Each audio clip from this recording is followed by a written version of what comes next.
ప్రభునందు మాకు అత్యంత ప్రియులైన దేవుని ప్రజలందరికీ గనుడును రక్షకుడును మహోన్నతుడైన యేసుక్రీస్తు ప్రభువారి ఉన్నతమైన పూజింపదగిన నామం పేరిట శుభాలు ప్రకటిస్తున్నాను. మీరంతా బాగున్నారా? క్షేమంగా ఉన్నారు కదా? గత రాత్రి దేవుడు చక్కని విశ్రాంతిని మనకు అనుగ్రహించారు. నా యందు మీరును మీ యందు నా మాటలను నిలిచి ఉంటే మీకు ఏది ఇష్టమో అడుగుడి, అది మీకు ఇయ్యబడును అని లేఖనాలు స్పష్టీకరిస్తున్నాయి. మన దేవుడు ఎంత మంచివాడంటే ఆయనలో మనం నిలిచి ఉన్నప్పుడు మనకి ఏది ఇష్టమో అడిగితే అది మనకు అనుగ్రహిస్తానని దేవుడు వాగ్దానం చేశారు. ఈరోజు బహుశా నీ జీవితంలో ఎన్నో సమస్యలు, ప్రతికూలతలు నీ జీవితంలో ఉన్నాయేమో. వాటి నుండి ఎవరు నన్ను విడిపిస్తారు అన్న ప్రశ్న నీలో ఉంటే లేఖనాల నుంచి దేవుడు నీతో మాట్లాడడానికి ఆయన ఇష్టపడుతున్నాడు. పరిశుద్ధ గ్రంథమైన బైబిల్లో అనేకమైన వాగ్దానాలు పొందుపరచబడి ఉన్నాయి. అవి దేవుడు మానవాళికి అనగా ఆయన అంగీకరించిన వారికి, రక్షణ పొందిన వారికి ఉచితంగా అనుగ్రహిస్తున్న వాగ్దానాలు అనేకములు లేఖనాల్లో మనం చూస్తున్నాం. ఈ వాగ్దానాలు మనం ధ్యానం చేయడం వలన దేవుని యొక్క మహిమోన్నతమైన అనుభవాలను అర్థం చేసుకోవడానికి ప్రభు సహాయం చేస్తున్నారు. ఈరోజు దేవుని వాగ్దానంగా కీర్తన గ్రంథం 81వ కీర్తన 7వ వచనాన్ని చదువుకుందాం. Sam 81 and verse 7. ఆపత్కాలమునందు నీవు మొర్రపెట్టగా నేను నిన్ను విడిపించితిని, ఉరుము దాగు చోటులో నుండి నీకు ఉత్తరమిచ్చితిని. ఈ మాటలు మనం గమనిద్దాం. ఆపత్కాలమందు నీవు మొర్రపెట్టగా నేను నిన్ను విడిపించితిని. ఆపద సమయాలు జీవితంలోకి రావచ్చు. అన్ని పరిస్థితులు బాగున్నాయి అనుకున్న సమయంలోనే ఏదో ఒక అనారోగ్యం నీ మీదకి రావచ్చు. లేదా అన్ని పరిస్థితులు బాగున్నాయి అనుకున్నప్పుడే ఒక ఆర్థిక సంబంధమైన అవసరత నీ జీవితంలోకి రావచ్చు. అన్నీ బాగున్నాయి అనుకున్న పరిస్థితుల్లోనే నీ అనుకున్న వాళ్ళు చాలామంది నీకు దూరం అయిపోవచ్చు. లేదా నీ మీద చెడ్డగా మాట్లాడచ్చు, నిందలు వేయచ్చు. అటువంటి స్థితుల్లో ఆపద సమయంలో కృంగిపోయినప్పుడు అని బైబిల్లో లేదు. ఆపద సమయంలో చింతపడినప్పుడు అని బైబిల్లో లేదు. కానీ ఆపత్కాలమందు నీవు మొర్ర పెట్టినప్పుడు అంటే ఎవరికి మొర్ర పెట్టాలి? ఎవరి దగ్గర పరిగెత్తాలి? సర్వసాధారణంగా జీవితంలో ఏదైనా సమస్య రాగానే ఈ సమస్య నుండి నన్ను ఎవరు బయట వేయగలరు లేదా ఎవరు విడిపించగలరని ఎవరి దగ్గరకో వెళ్ళడానికి ప్రయత్నాలు చేస్తూ ఉంటాం. అయితే మానవ ప్రయత్నాల కన్నా ముందు దేవుని పాదాల దగ్గరికి రాగలిగితే, నీ సమస్యను అర్థం చేసుకునే దేవుడు, నీ నిట్టూర్పును అర్థం చేసుకునే దేవుడు, నీ బాధను గుర్తించే దేవుని పాదాల దగ్గర నువ్వు రాగలిగితే ఆయన నీకు విడుదల దయచేస్తాడు. విడిపిస్తాను అని వాగ్దానం చేశాడు కదా, విడిపించే దేవుడు ఆయన. అనేక మంది జీవితాల్లో ఈ రోజున ప్రపంచవ్యాప్తంగా అనేక మంది క్రీస్తు ప్రభు యొక్క దైవత్వాన్ని అంగీకరించి యేసు ప్రభు మార్గంలో నడుస్తున్నారు. గొప్ప ఉజ్జీవాన్ని చాలామంది అనుభవిస్తున్నారు.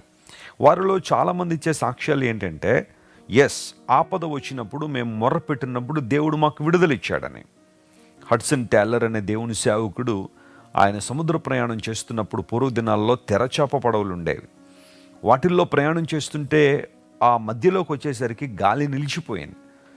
నావికులు చెబుతూ ఉంటారు, అలాంటి సిచ్యువేషన్ కనుక వస్తే ఒక వారం రోజుల వరకు కూడా మరలా పడవ నడిపించడానికి అవకాశం ఉండదని.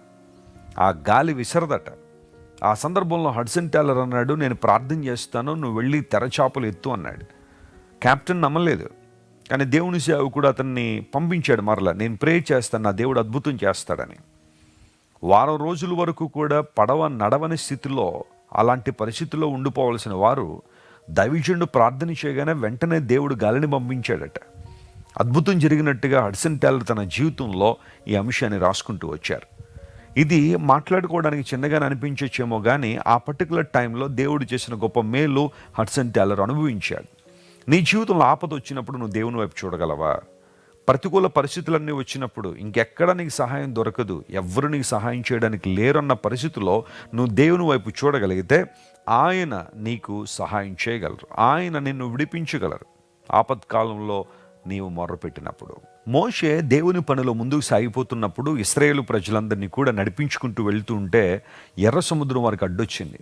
చాలామంది ఎర్ర సముద్రాన్ని చూసి కృంగిపోయారు, వెనుకనున్న శత్రువుని చూసి భయపడిపోయారు. కానీ మోషే దేవుని వైపు చూచాడు, దేవునికి మొర్రపెట్టాడు. మోషేలో ఉన్న మంచి అనుభవం ఏంటంటే, కష్టం వచ్చినప్పుడు అది చిన్నదైనా పెద్దదైనా దేవుని సన్నిధిలో మొర్రపెట్టడం నేర్చుకున్నాడు. మన జీవితంలో కూడా అలాంటి అనుభవం ఉన్నప్పుడే దేవుని కార్యాలు చూడగలం. భయపడడం కాదు మనం చేయాల్సింది, చింతపడిపోవడం కాదు, ఇంకా నా జీవితం అయిపోయిందని బాధపడడం కాదు. ఒక అనారోగ్యం నిన్ను చిదిమివేస్తున్నప్పుడు, లేదా ఒక అప్పు బాధలు నిన్ను అణిచివేస్తున్నప్పుడు, నిందలు నిన్ను క్రష్ చేస్తున్నప్పుడు నువ్వు చేయాల్సిన పని దేవుని వైపు చూడడం. ఆయన నుండి నీకు సహాయం లభిస్తుంది. ఆయన నీకు విడుదల ఇచ్చువాడు. నిన్ను సృష్టించిన దేవుడు కాబట్టి, నీ కోసం సిలువలో మరణించిన దేవుడు కాబట్టి, నీ కొరకు ఆయన తన స్థానాన్ని వదులుకుని లోకానికి వచ్చి సిలువలో నీ కొరకు చనిపోయిన దేవుడు కాబట్టి, మరణాన్ని జయించి తిరిగి లేచిన దేవుడు కాబట్టి, నీకు విడుదల ఇవ్వడానికి ఆయన సామర్థ్యం కలిగిన వాడు. నీ సమస్య ఎంత పెద్దదైనా కావచ్చు, అది నీకు పెద్దదేమో కానీ దేవునికి పెద్దది కాదు. కొన్నిసార్లు చిన్నపిల్లలు వారికి ఉన్న సమస్యలను తల్లిదండ్రులకు వివరిస్తూ ఉంటే తల్లిదండ్రులు నవ్వుతూ ఉంటారు. ఎందుకంటే ఇది కూడా ఒక సమస్యేనా?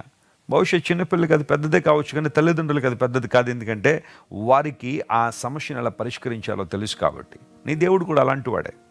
సర్వాన్ని సృష్టించిన దేవుడు, సర్వ జగత్తును తన మాట ద్వారా కలుగు చేసిన దేవుడు, తన మహత్తైన మాట ద్వారా నిర్వహిస్తున్న దేవుడు నీకెలా మేలు చేయాలో ఆయనకు తెలుసు కాబట్టి ఖచ్చితంగా నీ జీవితంలో అద్భుతాలు చేయగలరు. ఆయన నీకు ఉత్తరం ఇస్తారు అని బైబిల్లో రాయబడు. దేవుడు నీ ప్రార్థనలు విని ఆయన ప్రక్కకు తొలగిపోయేవాడు కాదు. నీవు ప్రార్థన చేస్తున్నప్పుడు, నీ హృదయాన్ని దేవుని సన్నిధిలో కృమ్మరిస్తున్నప్పుడు, మోకాళ్ళ మీద నువ్వు దేవుని సన్నిధిలో కనిపెడుతున్నప్పుడు, నీ పెదవుల నుంచి వచ్చే ప్రార్థన ఆయన మానకు అంగీకరించేవాడు. ఆయన ఉత్తరం ఇచ్చే దేవుడు. ఆయన వినేసి వెళ్ళిపోయేవాడు కాదు, నీకు సమాధానం ఇచ్చేవాడు. సరైన సమయంలో తన చిత్తానుసారంగా తన ప్రణాళికలు నెరవేర్చినట్లుగా దేవుడు నీకు సమాధానాన్ని అనుగ్రహించగలడు. ఆయన వైపు నువ్వు చూడగలవా? ఈ వాగ్దానాన్ని ఈరోజు క్లెయిమ్ చేసుకుని ప్రభువుని స్తుతించండి. గొప్ప కార్యాలు మీ చేతుల్లో జరుగుతాయి. ప్రార్థన. ప్రేమగల తండ్రి, గొప్ప దేవానికి వందనాలు. నీ మంచితనాన్ని బట్టి నేను స్తుతిస్తున్నాను. ఆపత్కాలమందు మేము మొర్రపెట్టినప్పుడు మీరు మాకు విడుదలిస్తానని వాగ్దానం చేసిన దేవుడు. చాలాసార్లు ఆపద వచ్చినప్పుడు కృంగిపోతున్నాం, ఆపద వచ్చినప్పుడు ప్రభువా భయపడుతున్నాం. కానీ నీవు గొప్ప దేవుడు గనుక నీకు మొర్రపెట్టినప్పుడు మాకు విడుదలిస్తానని వాగ్దానం చేశావు. ఈరోజు మా ప్రియులు ఎంతమంది అయితే ఆపదల్లో ఉన్నారో, ఆపత్కాలంలో ఉన్నారో ప్రభువా, వారికి విడుదల దయచేయండి. వారు చేస్తున్న ప్రార్థనకు జవాబును దయచేయమని కోరుతున్నాం. సమస్యలను వారికి విడుదల ఇవ్వండి ప్రభువా. వారి జీవితాల్లో ఎదుర్కొంటున్న ప్రతి ప్రతికూలత నుంచి వారిని విడిపించిన నామాన్ని మహింపరచుకునండి. అనారోగ్యంతో వారిని స్వస్థపరచండి. వాగ్దానాల బలంతో మా ప్రియుల ముందు కొనసాగడానికి సహాయం చేయమని కోరుకుంటూ యేసుక్రీస్తు వారి అత్యున్నతమైన నామం పేరిట అడిగి వేడుకొనిచున్నాం తండ్రి. Amen, amen. God bless you dear friends. Have a wonderful day. Christ worship centre ఓ బలమైన సంఘ ఉజ్జీవం. కొన్ని సంవత్సరాల క్రితం కేవలం ఇద్దరితో ప్రారంభించబడిన పరిచర్య నేడు ప్రపంచవ్యాప్తంగా లక్షలాది మందిని ప్రభావితం చేయుచున్నది. రాజమండ్రి, సికింద్రాబాద్, బెంగళూరు, నెల్లూరు, దుబాయ్, బెహ్రైన్, కరీంనగర్, విశాఖపట్నం, గద్వాల్, కొవ్వూరు, మలకపల్లి, శ్రీలంక, భూటాన్, అడ్డతీగల, పాలమూరు, ఒంగోలు, బళ్ళారి, కోరుకొండ, పోతవరం, నల్లజర్ల, వెంకటరామయ్యగూడెం, మచిలీపట్నం, ఇందిరానగరాలతో పాటు అనేక గ్రామాల్లో క్రైస్ట్ వర్షిప్ సెంటర్ ఆరాధనలు జరుగుచున్నవి. వాక్య సంబంధమైన ఉజ్జీవంలో, పరిశుద్ధాత్మ సంరక్షణలో కొనసాగాలనుకునే ప్రతి ఒక్కరికి మా ప్రేమపూర్వక ఆహ్వానాన్ని అందిస్తున్నాము. రండి, ఆత్మతో సత్యముతో ప్రభువైన యేసుక్రీస్తును ఆరాధిద్దాం. మీరు ఇంతవరకు విన్న దైవ సందేశం మరియు దేవుని సేవకులు చేసిన ప్రార్థన మీకు ఆశీర్వాదకరముగా ఉన్నదని విశ్వసించుచున్నాము. ఈ సందేశాన్ని మీ స్నేహితులకు, బంధువులకు షేర్ చేయండి. మీకు ఏదైనా ప్రార్థన అవసరత ఉన్నచో మా ఫోన్ నంబర్లకు కాల్ చేయండి. దేవుడు మిమ్మల్ని ప్రేరేపిస్తే విశ్వాసంతో సాగుచున్న ఈ పరిచర్యను ప్రోత్సహించండి. మరిన్ని వర్తమానాలు, పాటలు వినుటకు జాన్ వెస్లీ మినిస్ట్రీస్ అను మా యూట్యూబ్ ఛానల్ను సబ్స్క్రైబ్ చేసుకొనండి. ప్రభువైన యేసుక్రీస్తు కృప మీకు తోడైండును గాక.